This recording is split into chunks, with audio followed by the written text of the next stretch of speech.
So I'm here sitting in my studios at Red FM Delhi, and I mean, we have connected all over the world, especially when we talk about digital connection, and on a video conferencing across the world. I've spoken to so many people, celebrities, activists. Personalities, and today I'm so glad कि अपने देश के अंदर, मेरे मेरे शहर, देश की राजधानी नई दिल्ली से कुछ हजारों किलोमीटर दूर, एक बहुत ही खूबसूरत जगह जहाँ पे मेरा दिल है, लेह लद्दाख, जहाँ पे मैं अभी तक 3 बार गई हूँ और बार-बार जाने की इच्छा रखती हूँ। वहाँ से एक बहुत ही खूबसूरत, जिसे कहते हैं ना, छोटा शहर, या छोटा कस्बा कह दूँ? हाँ, तुर्तुक वो को क्या बुलाऊँ? हाँ, कस्बा कह सकते हो ma'am because It's it's a small village, right? So really sorry sitting for here that. across from me, thousands of kilometers away from a place where my heart is, and I would, मेरा बस चले तो मैं shift हो जाऊँ, मैं red FM के साथ शिफ्ट हो जाऊँ to Turtuk. I have with me RJ Anayatola, who is famous on air as RJ Ati. Welcome to this conversation. I'm so excited to chat with you. Thank you so much, Swati, for giving me this opportunity to represent a village which is not only famous for tourism but for the rich history and culture. If I introduce you Turtuk to you, then it's a beautiful village in the Nubra Valley, which is 209 kilometers away from Leh of Union Territory of Ladakh. And welcome to 93.5 Red FM once again. My first question at the outset is, from the buzzing chaos of Delhi, to the calm beauty of Turtuk, which is a serene, beautiful village, जहाँ वक्त आके ठहर सा जाता है. How different does India feel to you, when you compare the two different corners of our country? Yeah, actually, the difference is visible when we compare Turtuk to a city like Delhi. हमें ये दिखाई पड़ता है कि दिल्ली खासकर speed और somehow हर जगह crowd and एक ऐसी जगह जहाँ पे लोगों को एक दूसरे को टाइम देने के लिए काफ़ी हद तक दिक्कत हो जाता है, जबकि तुर्तुक उसके बिल्कुल विपरीत अपोजिट। यहाँ पे समहाउ टाइम ही स्लो है, पीस है, आप नेचर से कनेक्टेड हो, तो somehow you will get an extraordinary experience to touch with the nature. How would you describe Turtuk to India? Turtuk को अगर डिस्क्राइब कर, बहुत सारे लोग को सिर्फ इसलिए ये परसेप्शन माइंड में रखते हैं कि ये एक बॉर्डर विलेज है। लेकिन अगर डीपली जाए तो 2000 से ज़्यादा इसकी पुरानी इसकी हिस्ट्री है। उसके अलावा एक रिच कल्चर है, यहाँ की ट्रेडिशन और नेचर ब्यूटी तो अलग से ही। तो मेरे ख्याल से तुर्तुक को एज ए बॉर्डर रीजन के बियॉन्ड भी बहुत सारे ऐसे चीज़ है जो एक्सप्लोर कर पाएंगे। और जहाँ तक देखा जाए तो इतने सालों में भी यहाँ के लोगों ने अपने कल्चर को प्रिजर्व किया है सक्सेसफुली। और काफ़ी हद तक हिस्ट्री में कन्फ्लिक्ट्स देखे हैं, लेकिन फिर भी लोगों ने अपने जो ट्रेडिशन है, लैंग्वेज है, कल्चर है, उन सभी को उस हिसाब से रखा है जैसे उस ज़माने में हुआ करते थे। तो somehow beyond the identity of a border village, there is so many things in Turtuk so that visitors can explore and I mean experience. तो आई वुड से कि तुर्तुक में आना एक विजिट नहीं बल्कि एक एक्सपीरियंस होगा। उस तरीके से हम कह सकते हैं कि not just nature and beauty, but वो हमारे देश के लिए पेट्रियोटिकली भी बहुत इंपॉर्टेंट जगह है. That's the reason why it's got a lot of history and culture to be preserved in so many years, in spite of everything that it's gone through, which is also a fact that कि आप हमारे देश के एक as में रहते हैं, right? So how does living at the edge of a country shape your identity, when someone meets you and goes like, अच्छा, जैसे हम कहते हैं ना, किसी से मिलते हैं, ओ दिल्ली से है, अच्छा अच्छा, ओ अच्छा, यू आर फ्रॉम बॉम्बे. तो जैसे आप लोगों को बताते हैं तुरतक, अच्छा, वो last village of India. How has that shaped your identity?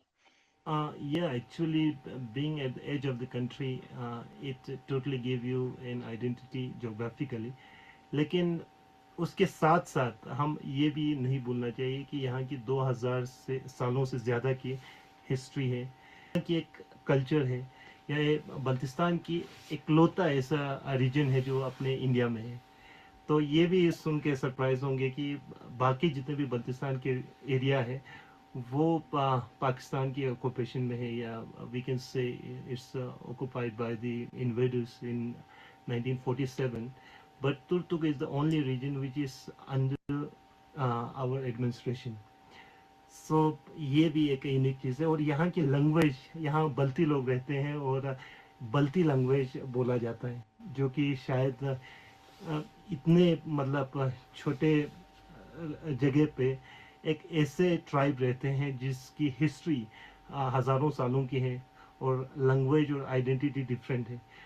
बहुत सारे लोग जब लद्दाख में विजिट करते हैं और तुर्तुक में आते हैं तो उनकी परसेप्शन ये होता है कि लद्दाख की ही तरह तुर्तुक भी होंगी, लेकिन जब वो यहाँ पे आते हैं तो समहाउ उन्हें एक अलग कल्चर या अलग ज्योग्राफी भी देखने को मिलता है, क्योंकि लद्दाख के बाकी अगर एरियाज को देखें तो वो मैक्सिमम ड्राई है, लेकिन आप जब तुर्तुक में आओगे तो ग्रीनरी के साथ साथ यहाँ के जो कल्चर है, लैंग्वेज है, ट्रेडिशन है, हर चीज़ एक नया एक्सपीरियंस आपको देखने को मिलेगा। You can say that you can experience Baltistan through Turtuk.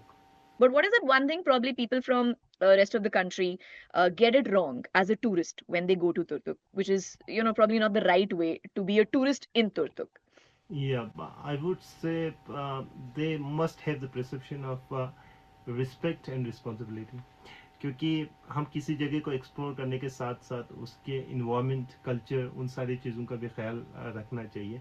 और ख़ासकर जब आप ऐसी जगह पे जाते हो जो फ्रजाइल है और जिसकी आइडेंटिटी समहाउ इंडेंजर्ड है, तो ऐसे जगह पे responsibility as well as we can say respect. तो आ, हम ये चाहते हैं कि बहुत सारे लोकल टूरिस्ट और भी यहाँ पे आए, इंक्रीज हो, क्योंकि 2019 तक तो मैक्सिमम जो विजिटर्स यहाँ पे आते थे दे आर फॉरेनर्स, लेकिन Yeah. 2019 के बाद हमने बहुत सारे इंक्रीज, एक्सपोनेंशियल इंक्रीज देखने को मिला डोमेस्टिक टूरिज्म में। Now, on a global perspective, today a traveler in any of the metropolitan cities, और अब तो metropolitan city भी कुछ नहीं रह गया है. People all across the world, the Gen Z, in our own country also, they want to go out and explore foreign destinations. It's easier within the reach. They plan, they work hard, they save, they do their research, social media के ऊपर. तो बाली, Europe, ऐसी जगह जा सकते हैं। तो अगर हमें अपने लोगों को बोलना हो कि choose Turtuk, what makes Turtuk a globally competitive destination, since you belong to the place. I mean, I want to say so many things, but you're the best person to say it out loud. That question is really interesting because जब भी अगर तुर्तुक को as a tourist की perspective से देखते हैं तो I can say that it's combination of most of the international destination. आपको यहाँ पे समहाउ हम सीजनल शुरू करते हैं। सीजन की शुरुआत में अगर देखा जाए तो अप्रैल में आपको जापान जैसे एप्रिकॉट ब्लॉसम देखने को मिलेंगे। उसके बाद आप जब मूव करते हो फिर मई जून में आपको यहाँ की फील्ड पूरा ग्रीनिश देखने को मिलेंगे। उसके बाद जब आप अगस्त में पहुँचते हो तो एप्रिकॉट ऑर्चर्ड्स, ऐसे फ्रूट्स, मतलब हर खेत में आपको एप्रिकॉट के फ्रूट देखने को मिलेंगे, एप्पल के फ्रूट देखने को मिलेंगे। और उसके बाद जब सितंबर पे पहुंचते हो तो ब्यूटीफुल बगवीट ब्लॉसम। तो समहाउ ओवरऑल सीजनली अगर देखा जाए तो आपको तुर्तुक को इस हिसाब से देख सकते हैं कि बहुत सारे फॉरेन टूरिस्ट डेस्टिनेशन को कंबाइन किया हो। और यहाँ की लैंडस्केप को अगर देखा जाए तो it's not less than Switzerland और some other famous destination in the world. So I agree. अगर आप कम बजट में ओवरऑल दुनिया को एक्सपीरियंस करना हो तो वो कंसंट्रेटेड जगह है तुर्की। Foreign tourists usually Taj Mahal, Rajasthan, they would like go around here, Agra and all. But then there's a very uh, niche group of people who would travel to Leh Ladakh, right? Now, what is that one thing that you see foreign tourists जब आते हैं, आज भी they are surprised when they land in probably Turtuk or Leh? ये अगर foreign tourist की बात करें तो आई वुड से कि जब 2009-10 में टूरिज्म ओपन हुए थे तुर्तुक रीजन में, तो one of the first tourist who came to Turtuk was a foreign tourist, he was from Israel. So बहुत सारे लोग खासकर यूरोप से या अलग अलग जगहों से तुर्तुक में आते हैं। और इनफैक्ट 2010 और 20 के बीच की जो डाटा अगर देखें तो 73% of the tourist were from foreign countries. So वो लद्दाख में आते हैं और जब वो यहाँ पे तुर्तुक में पहुँचते हैं तो somehow they experience something different and that makes it Turtuk special. क्योंकि एक्सपेक्टेशन लद्दाख के जैसा लेके आते हैं और जब पहुंच जाते हैं तो एक सरप्राइज विजिट होते हैं. तो यहाँ की लोगों के रहन सहन हो, कल्चर हो, या even the beauty of Shyok valley, इन सब को मिला के उनको ओवरऑल एक अलग एक्सपीरियंस देखने को मिलता है. Do you think India is doing enough to promote hidden gems like Turtuk and many more in our country on a global map?